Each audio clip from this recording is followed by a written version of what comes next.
दोस्तों, चोर 3 प्रकार के होते हैं। दामचोर, चामचोर और कामचोर।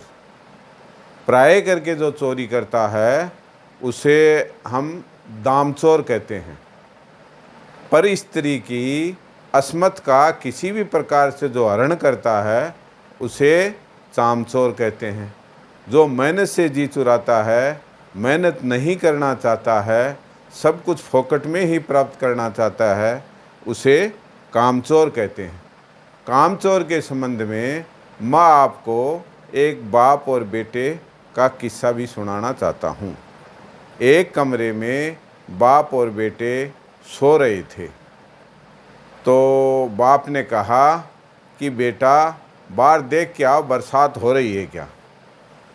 तो बेटे ने कहा कि पिताजी बाहर से बिल्ली आई जिसकी पूंछ गिल्ली पाई, यानी कि बरसात हो रही है।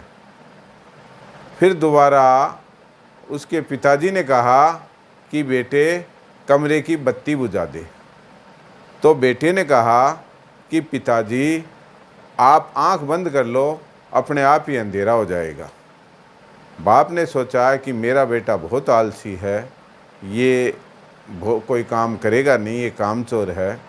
तो उसने फिर बाद में लास्ट में कहा कि बेटे जा कमरे की आगल लगा दे। आगल लगाने का मतलब दरवाज़ा बंद कर दे। तो उस बेटे ने कहा कि पिताजी 2 काम मैंने कर दिए, अब एक काम तो आप भी कर लो कम से कम। तो ये है दोस्तों कामचोर की पहचान। कामचोर कभी भी नहीं बनना चाहिए, मेहनत हमेशा करनी चाहिए। मेहनत का फल मीठा होता है, मेहनत का कोई दूसरा कोई विकल्प भी नहीं होता है। मैं आपको यही बताना चाहता हूँ। धन्यवाद।